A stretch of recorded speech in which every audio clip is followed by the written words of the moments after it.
They're always at shoulder level. The reason, I guess we turn so they can see this. You hold your arms at shoulder level because that's your most efficient, what do you call it, angle of pull at that point. If you hold it too low, it gets real heavy and you can't hardly move. If you hold it too high, you lift yourself off the ground as you do it, see. And particularly you can see the difference if Greg held me too high up around the back of the neck. And if he turns to go in for it, you see how he kind of just lifts himself a little bit and I just step into him in the center of gravity. So you never want to hold too high. You don't want to hold too low. Always at your shoulder level, wherever that's at. Like here, it would be right here, but Greg ain't got no body right there, see. So I could actually grab him behind the neck and be safe. Or I could use a harness like an armpit grip or something like this and be safe. But his shoulder level to me is going to be right out in this area here. As a matter of fact, even a little lower, I believe. There you go. That's about right. So if Greg grabs me too low and tries to pull, this makes me seem heavier, doesn't it? Yes, it does. Grab me at the right level. See, and it makes me, it's a lot easier for things to happen. So always you want to, this is going to be old news, and you're going to hear this stuff over and over. So you've heard Carl preach basics over the years, and you wonder why he comes around and you pay all this money for a big clinic and you get basics again. It's because all this other stuff don't work without the basics. So you're going to have your posture erect. You want your arms or your grip to be at your shoulder level.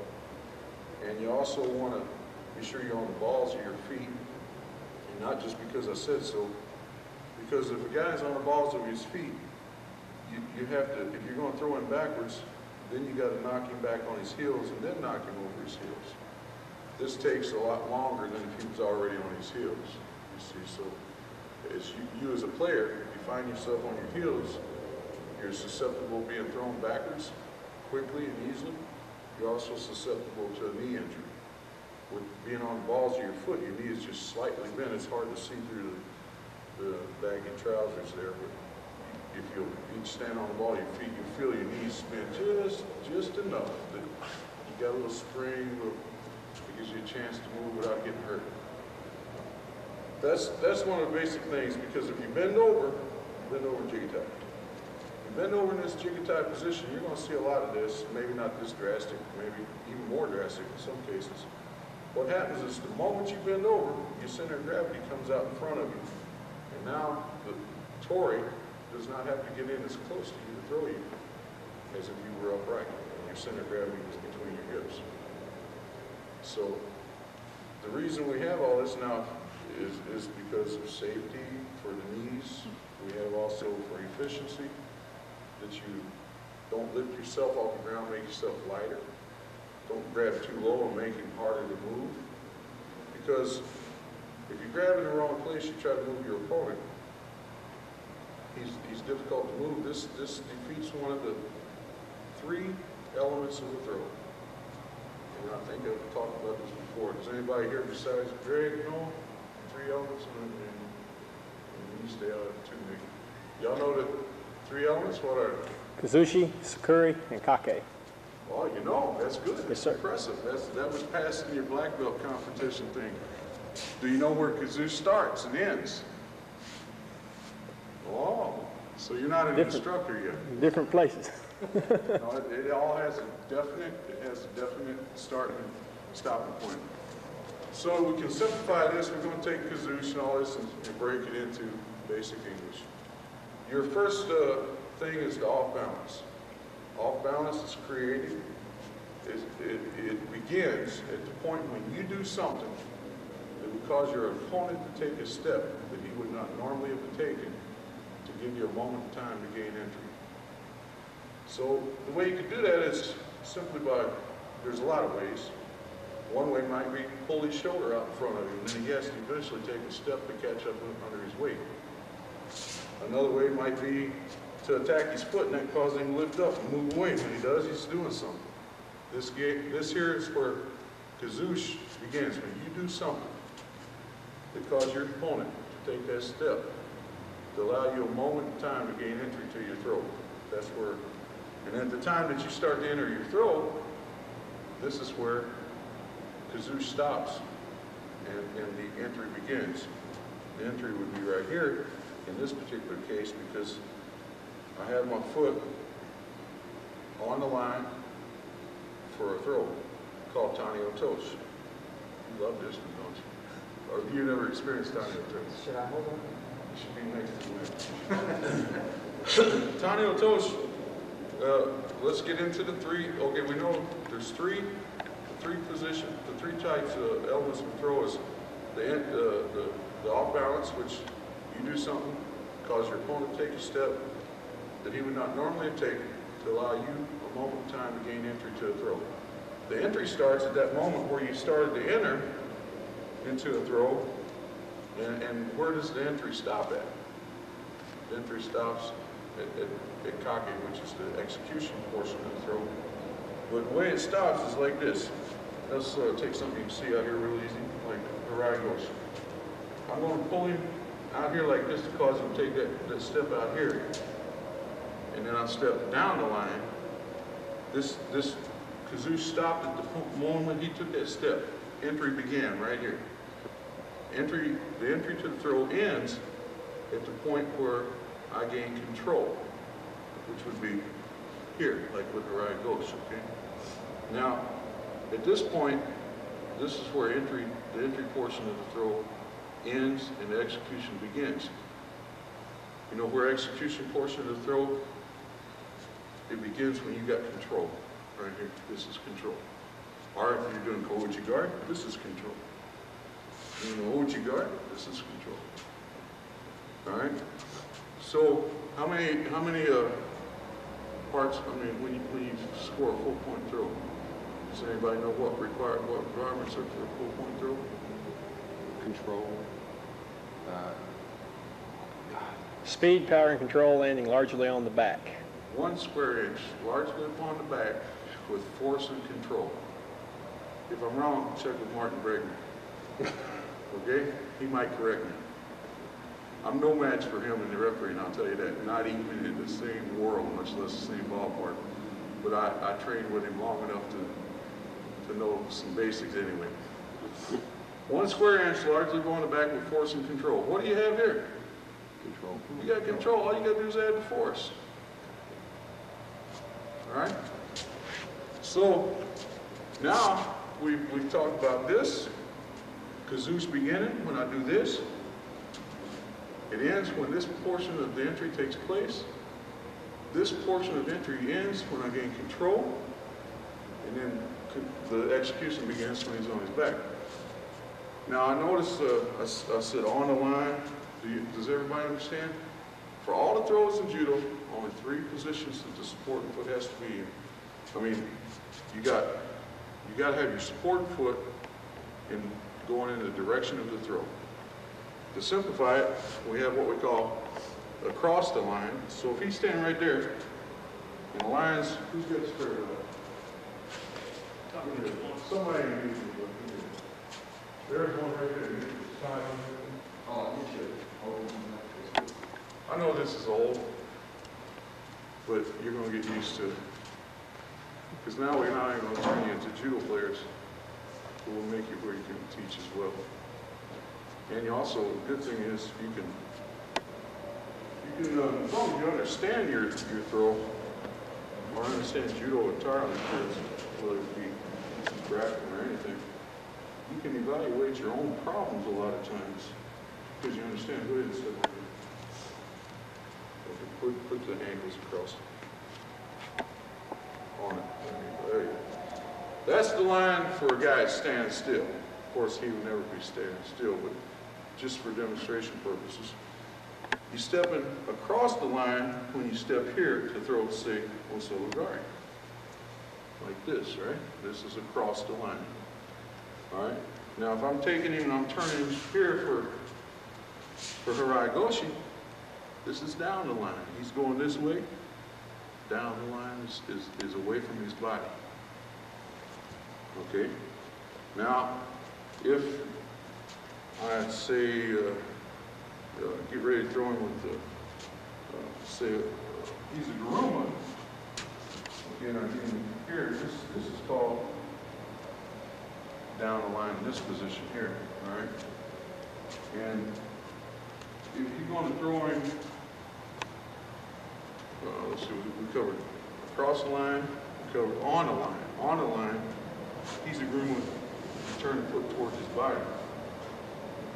Okay, this is on the line. Any throw where you turn your foot towards his body, your supporting foot, is called on the line. Across the line is here, down the line is like here. Give you an example, he's a Garuma would be on the line. Tanio Tosh would be on the line. Because you'd be spinning right here, and then you would pull like this, throwing backwards from Tanio Tosh. So when I tell you to put your foot across the line, where are you going to put your foot? Anybody? Across the line, any particular throw? Yeah, behind him or something like this. Unless you're behind him coming forward, then across the line could be over here too. Yeah. Sometimes it gets messed up and it'll be there. And if I tell you down the line, which way is down the line? Yeah. And if he takes a step, that line will be here. All right. This is down the line. On the line, it's here. I feel like he's in the room. So these fundamentals, you'll have to remember, because what I'll do is time goes by and I come through here, is I'll be working with Nick and Greg and people on how to teach these things and correct some sloppy technique. But at the same time, I'll walk around from time to time, maybe not every time, but I'll work with each one of you on problems that you may have with Judo that maybe you're thinking of and nobody else does. So on this particular thing here, we got what we call, we'll get back to the throw you were doing a while ago. Sometimes the guys are just too heavy. Yeah, go ahead. Too heavy, too fast, whatever, and you can't get a hold of them and lift them up. This is where tiny little touch comes in. So if Greg turns to throw me with something, I step on the line, keep him coming towards me because that's what I want. Now I put this leg out as the movement takes place. Now I do a tiny little touch, which will be back here. I mean down, yeah, on the line. Okay, so go ahead and turn the thing. Works quite similar as the throw you just seen, except you don't have to lift. Just let his momentum take him back. Alright. Now, when I speak of proper technique, on the line, down the line, all this stuff, here's where it comes into play. Greg turns to do a throw. I'm going to step on the line. I'm getting ready to do Tanio Tosh. Now in Judo today, in seminars, they teach him that if he turns in to do a throw, and I start to counter and say, like with that one you did a while ago, that if he can whip the back of my leg, either one of them, Kouchi, anything like this, and he key eyes on the way down to draw the tension's rep, and he lands on top of me, guess who gets the point? He does. And some guys like Greg are quick enough to turn in for a throw. He sees I'm starting to squat down and do something because it takes too long to squat down. He comes back with old Uchi or something. He's got me. Guess what else? I can't turn around and get on top of him if he keeps driving and hanging on. This is what they're taught. There's a little thing called, there's some defensive footwork that, like, we'll cover one today, Uchimata Skashi, maybe most of you know it, that prevents this from happening. So Greg turns, and I start to block him. Then he decides, okay, I better go out. We're going to start doing this. Now he decides, I want to throw Uchimata. Go ahead and start Uchimata. This throw here will go ahead and take me over, especially if my balance was off to the forward point. The way you prevent Uchimata is he turns in. See how I brought that knee in? It's called Uchimata Skashi. Come in and try to throw Uchimata. throw hard. Okay? So, Uchimata Skashi is a defensive technique that can't be used. You're doing all this. You got to be upright. You got to be trying to do offense. But if something happens and he enters,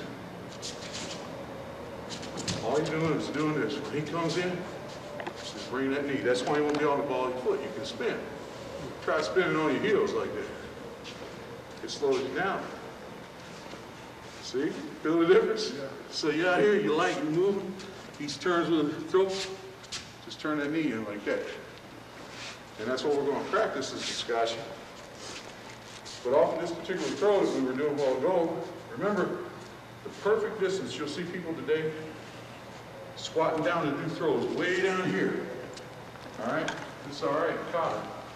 When you want untrained people to see, even if it's not all right there, but it exaggerates things for untrained people. The perfect distance to squat down is found in a normal step. However much your body falls in a normal step is perfect. You go any lower than that, you're taking too long. Now, the thing with, if Greg turns to do a throw, and I'm going to step like with my Tani and Tosh, go ahead and turn. And I'll get on the line. Plus, I got a Uchimata Skashi going here at the same time. I need it. All right, now, in this situation here, he's turned in, he's going to try his throw. Throws up doing. I was going simply do with this. So what was I talking about, Nick? Before that, you were talking about the hook inside the leg. Yeah. Oh, okay, here we go. On the line. He comes in. I'm trying to get on the line immediately. This allows me to do Uchimata Skashi. If I step too far across that line, guess what he's got? Ouchi, Uchimata, Ouchi. He's got a world of stuff open to him. If I step too far inside that line when he turns, and I stay where I'm at, go ahead, and I'll just stay where I'm at. What's he got now? Karai Goshi, Ani Gosh. He can do some Sotomaki Komi. See, he's got a lot of stuff available to him if I stay to the inside. There's nothing I can do here. Or the room I can go on. So what you're going to practice is, first we'll do a little drill where you can just practice the Skashi by itself so you can see its effectiveness. And then after that, you're going to have the guy to enter the throw. And you're going to turn out here to get ready to do your throw, which might be a lift up throw if that's what you want. Notice again where my foot is here, with my support foot on my toe is here. Pointing towards him. What's that called? You got it. So when he turns to do all this, then we'll try to get out here, got our Skashi in place if we need it, and then we'll do our throws. So what we'll do, you see there's a lot more to Judo than just the throw itself. Any smart man can go over there and look at the throws on the pictures there, and he can duplicate that probably in a day if he's smart, copy things well. It takes you about 20 years to understand any one of these throws. So we're going to give you a head start. As you learn these throws, we're going to have Nick and Greg and people working with you to help you understand what's going on with it. So what we do now is come out here with nine of those, and better yet, make this where again, let's do the Uchimata Skashi drill. Everybody pair up with somebody. Preferably somebody bigger than you. No. Just find somebody that you're used to working with. I guess Greg's got down here. Come on, here with your little room. All I want you to do is somebody, does everybody know Uchimata here? Some of them.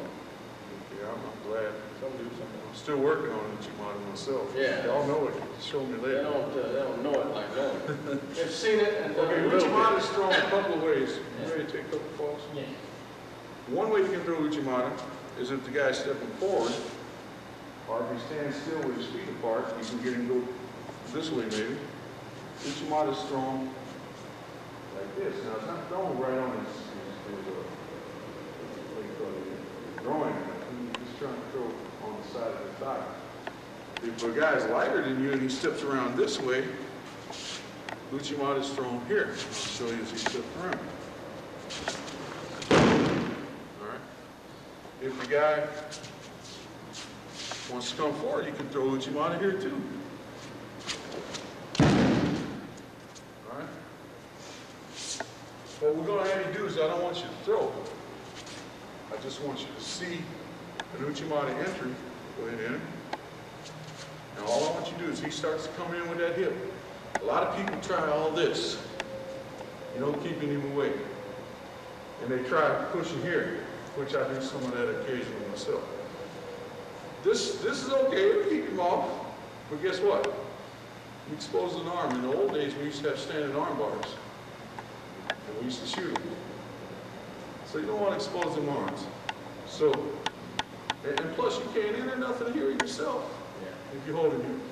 So all you're worried about is staying right in the center with him. And when he enters, all I want you to do is bring that knee inside. Just touch your own knee. Yeah, if you have to. Go ahead and do a couple, 2, 3 real fast.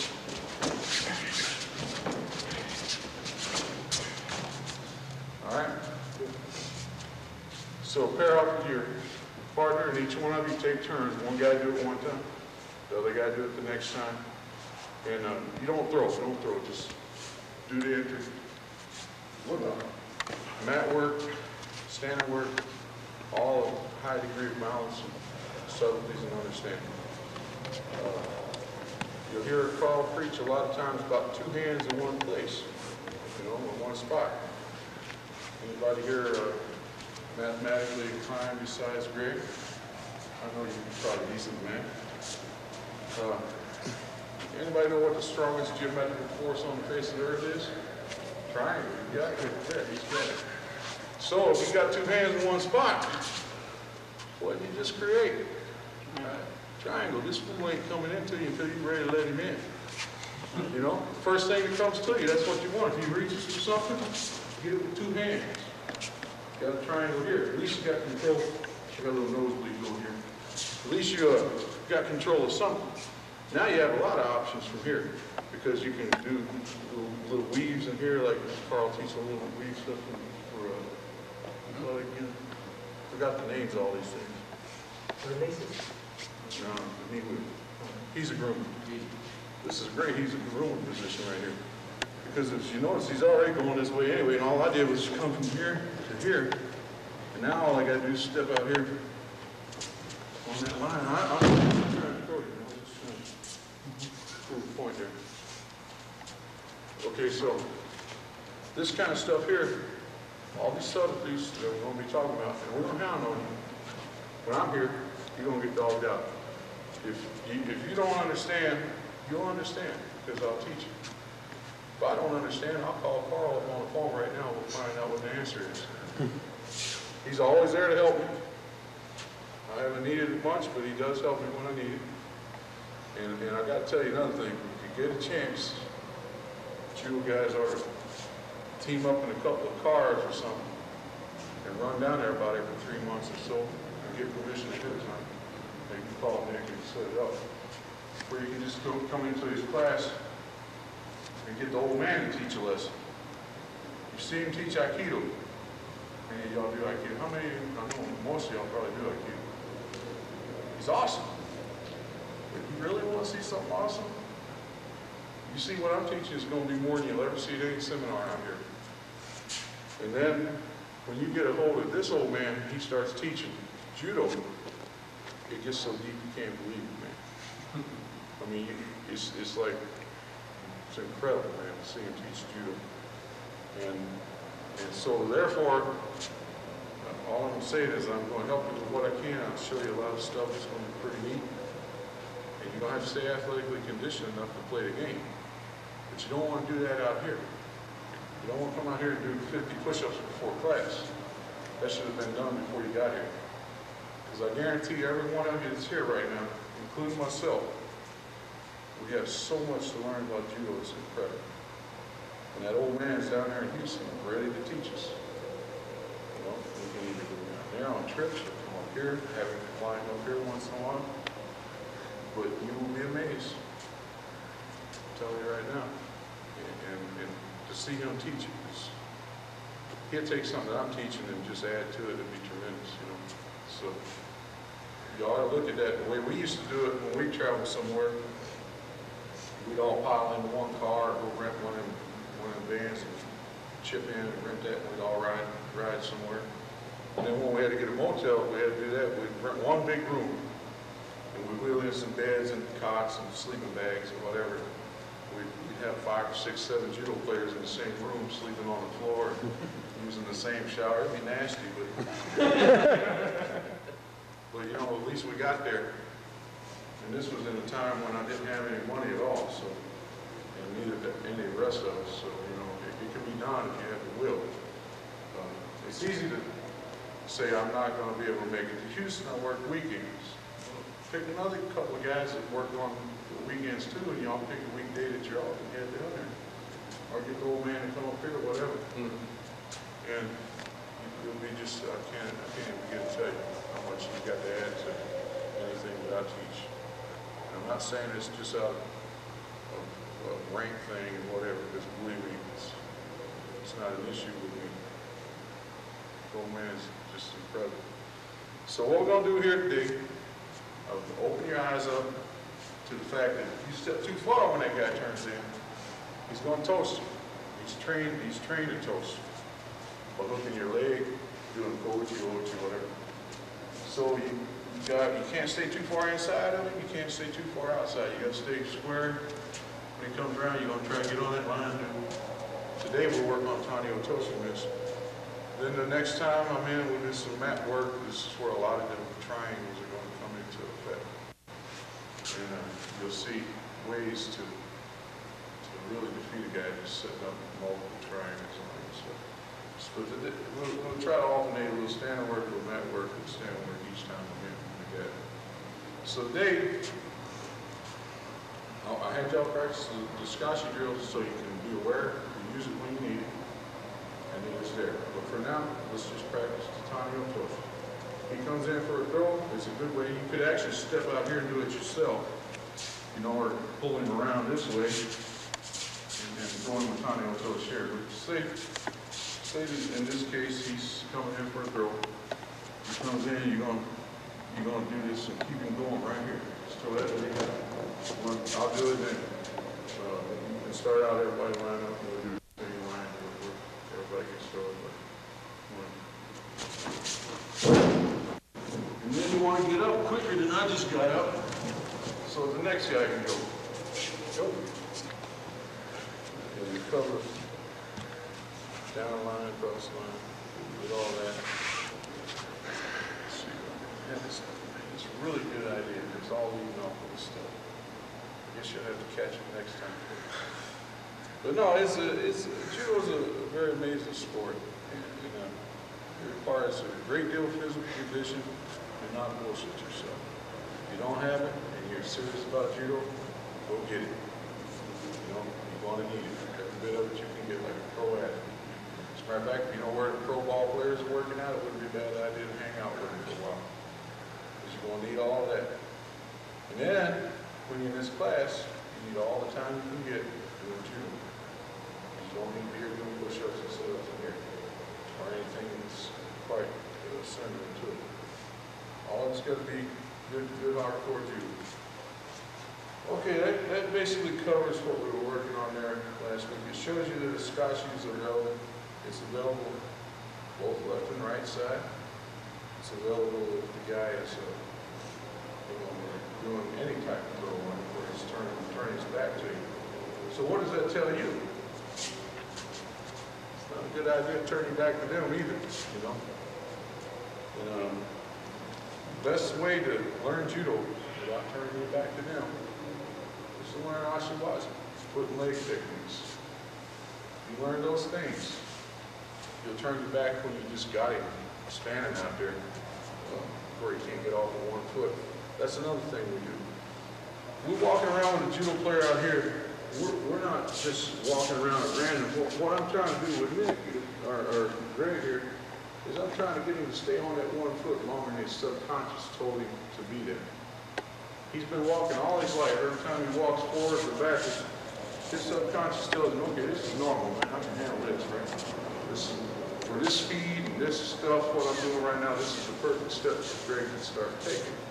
But now what if I let Greg start taking these normal steps, and all of a sudden, one step, I hold him on that foot a little bit longer. This is just a split second longer than he wanted to go. And the best way to do that is if you're out here and he starts to move, if you act like you're going to move with him, then you stay right here. See? You got that. See, I just stayed right here this time, and I held him into me without pulling and yanking like this. Start yanking with them hands. You're going to need strong legs for this game. Strong legs. Because everything's done with the legs. The reason you asked me last time when we did a little randori together, you asked me, was I telegraphing everything? Well, yes, you were. But it ain't nothing that you can't correct, because believe me, I telegraphed everything, and Mr. Guys did. You start out that way, because we're trained in most sports to be strong upper body. And you'll see these guys think, whoa, doing all this, beating people here. And that's why they give their throws away. They might do well if they bench press 500 pounds on the OU wrestling team doing judo on the side. They'll probably win the national championship. But when they get world-class competition, them boys are going to kill them out there. Because them boys are using their legs, and they're using them for a reason. Remember, we said you got to use the support foot in the direction of the throw, on the line, down the line, whatever, right? So like if I'm doing a Haragoshu, and he's coming at me, and I step down the line, here, on the ball of my foot, by the way, if you notice. What I've done, and I pull him to me, is I make this turn, but I don't pull hard. It's a little wrist pull that I do here like this. I know he's going to step here, so I do a little wrist pull, and then I've got my support foot, not out here like in a karate picture, right here underneath me. Okay, now I pull him to me tighter, subtle, don't jerk him, just kind of gently ease him on up. He did it with the wrist at first, now you hear. Now I place my weight on his support foot, and guess what happens? It automatically causes my body to turn. That's what turns it around on bounce, not this. That's what gives you weight, gives everybody weight. So, in the case of Greg, when I know we've been walking around out here somewhere, whatever's going on, it doesn't matter where he's going, but for practice purpose, you just practice coming straight at you. And I know he's coming here, and I know his next step's going to be here. What I'm going to do is gently curl with my wrist as he does. I'll do it with the classical grip here for you. See how what that does, it holds his body from going. First thing I do here is he comes across, this is where he hits body rise right here. And then he hits body fall right there where his weight goes down on his foot. So on body rise, I'm going to keep him on body rise a little bit longer. And his subconscious told him to be there by curling my wrist. When I let him hit body fall, you can bet it's because I wanted him to be there. All right, now I'm turning, got this thing here. And now I'm going to hold him on body fall a little longer too than he wanted to be there, all right? Now, check this out. Watch what happens. I hold him tight to me, right? You can do it all kinds of ways. Here's the classical way. All right, now, as I start to turn on his foot, I don't have to do nothing with my hands except hold him to me. You can do it with the grips, whatever you're using. And watch what happens. Now I'm going to turn. Just by my body having to turn because my foot's turned this way. That is what drives me. And you drive off here, off this leg, going onto this leg, and then you'll feel that turn. So stand up real quick, everybody. And just, what I want you to do before you grab somebody, is just simply turn that foot just as hard as you can get it out there, underneath yourself, like you're going to step, right? And get it real tight, where you feel like you just about twist your leg off. And then push off with this foot onto that foot and see what happens. See how it makes a turn? We're going to learn some ballet before this thing's over. Well, you know, that stuff works like in baseball, you know? If they want a guy to hit out into left field, They definitely want to open that foot up more so they can turn and make that hit, make that ball go that way. You want to hit it out to right field, you want to be sure you don't open the foot so much. If you think a professional sport is paying millions of dollars a year to athletes, teaches that because it's foolish, you got something to learn. There's a little thing called kinesiology. And that's a little science on how the body moves, you know. And that little movement right there opens up the whole world of judo.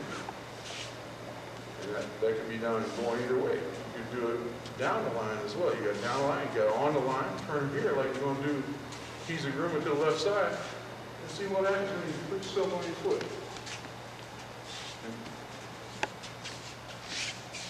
Yeah. Automatically you're pulling him, and guess what? You're pulling him with the speed he's going to move at.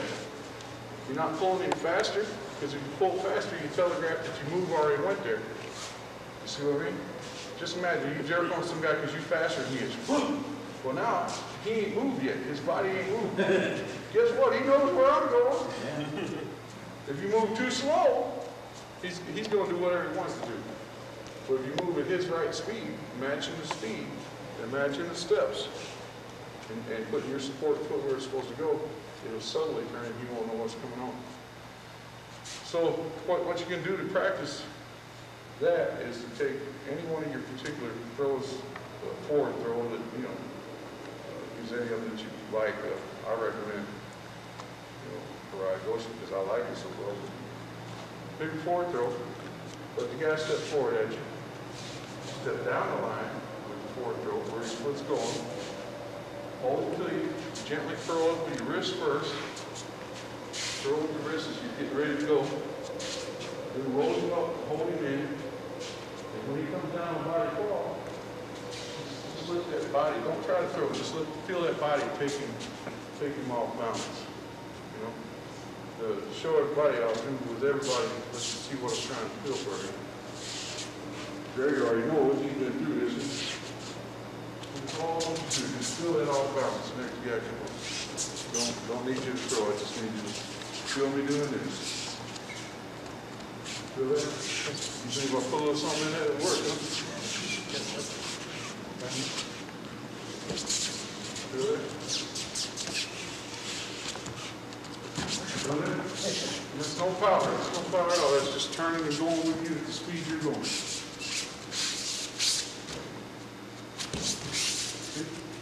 I'll put a little mojo in there and work with you. Get in there and try